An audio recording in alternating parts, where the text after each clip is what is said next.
It is heartening after all these years to hear my name spoken without contempt. Raziel? My child, what have they done to you? I have been dragged through hell and back. All it seems to reach this moment. But I don't yet know why. For thousands of years I have waited, alone here, losing faith.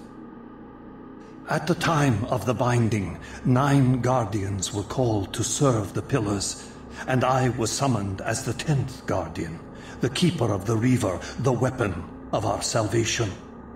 Over time, our race died out, until I alone remained, sustained only by my obligation to you and by my guardianship of the blade.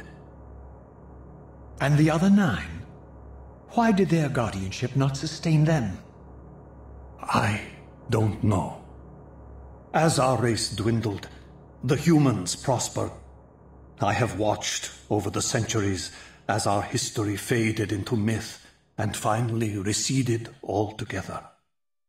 The humans have forgotten us entirely and claimed the pillars for themselves, wholly ignorant of their true purpose.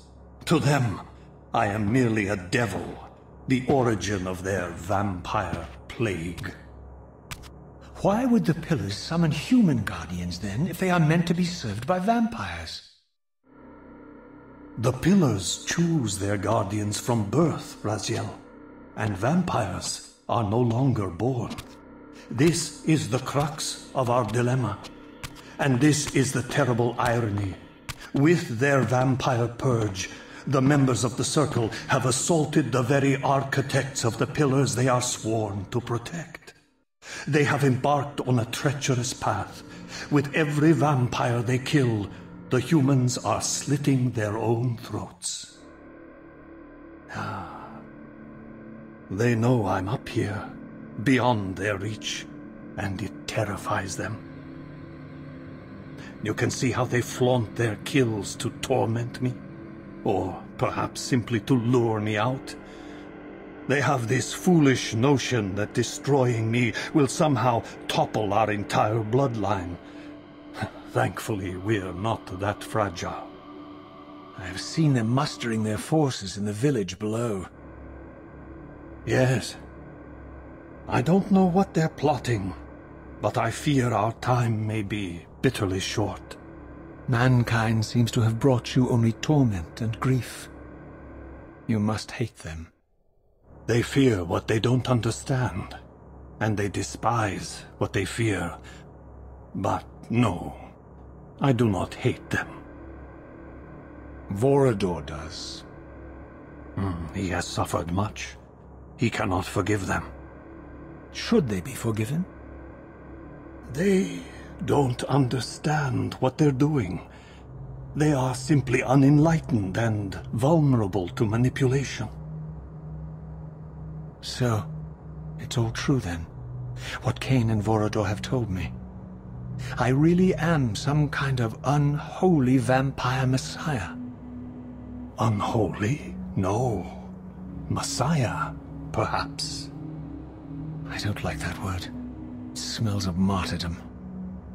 Raziel, your role in this world's destiny is more crucial and more benevolent than you've allowed yourself to believe. Your journey will not be easy. Dark powers are allied against you. But I think you already know this.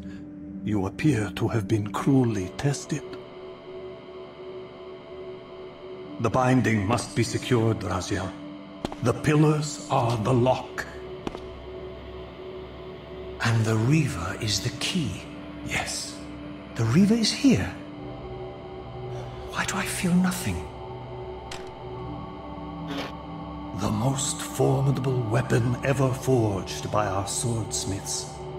They infused the blade with vampiric energy, empowering the Reaver to drain our enemies of their precious lifeblood. As Janos presented the blade, an inexplicable sense of dread crept over me, more palpable than anything I'd felt before. I was at once horribly repelled by the sword, and yet irresistibly compelled to touch it, to take it up.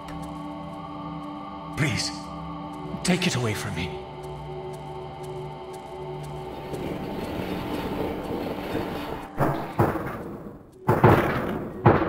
I fear you have been followed.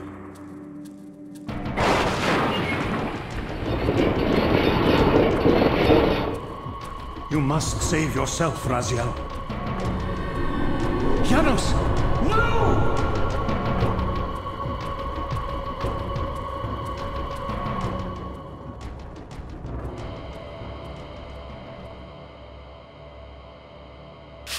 My surroundings whirled sickeningly, and I found myself transported safely away from the ambush to an adjacent chamber. Janos had delivered me from the Sarafan, selflessly forfeiting his own safety to preserve my life. And now I feared that my newfound mentor would be slaughtered by the very crusaders I had so recently revered. The irony pierced me, and with dawning horror, I realized that I had been duped by Mobius from the beginning. For the Sarafan had simply followed the path I guardedly blazed through this sanctuary, and had arrived bearing Mobius's staff. Thus armed, they had Janos at their mercy. Through the door, I could hear them battling, less than a dozen paces away. But it may as well have been 1,000 miles, for this barrier was sealed by elemental forces I did not possess. It seemed Janos had conveyed me into the heart of the fire shrine. I thought perhaps if I could galvanize the forge and imbue the Reaver in time, I might have a slim chance of saving Janos from his grisly fate.